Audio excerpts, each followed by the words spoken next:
Chapter 24. Yuckety, Yuck, Yuck. It was well into the night on Christmas Eve now, and down in the living room, Dad waved a large festive assortment tin under Mr. Stink's nose. "Would you like a biscuit?" he asked. Dad had already scoffed quite a few, having been hiding in the room under the stairs again all day with only a couple of slices of bread to keep him going.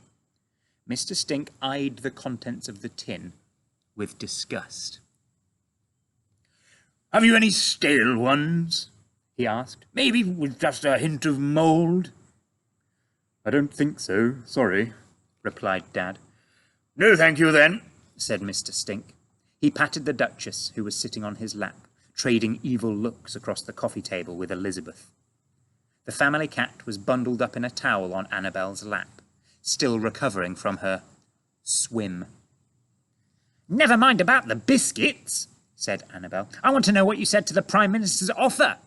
"Chloe told him to stick it up his—" "We told him he wasn't interested," interjected Chloe hastily. "So maybe you can still stand to be the local MP, Mum." "Oh, no, I don't want to," said Mum. "Not after I humiliated myself on television." "But now you've met Mr. Stink and seen how other people live their lives, you could try to make things better for people," suggested Chloe. "Well, perhaps I could try and stand again in the next election," said Mother, "though I will have to change my policies, especially the one about the homeless. I am sorry I got it so wrong." "And the one about the unemployed, eh, Dad?" said Chloe. "What's this?" said Mother. "Thank you, Chloe," said Dad sarcastically. "Well, I didn't want to tell you, but the car factory looks like it's going to close soon, and it had to let most of us go." "So you are—" asked Mother, incredulous. "Unemployed, yes, or dole scum, as you might say. I was too scared to tell you, so I've been hiding in the room under the stairs for the last month." "What do you mean you're too scared to tell me? I love you, and I always will, whether you've got a job at the stupid car factory or not." Dad put an arm around her, and she nuzzled up her head to meet his lips with hers. Their kiss lingered for a few moments, as Chloe and Annabel looked on with a mixture of pride and embarrassment. Your parents kissing? Nice, but somehow yuck.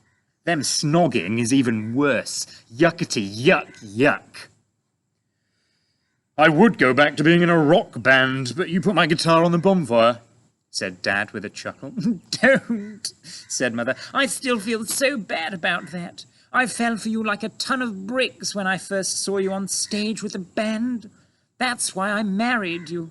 But when the album didn't sell, I could see how upset you were, and I couldn't bear it.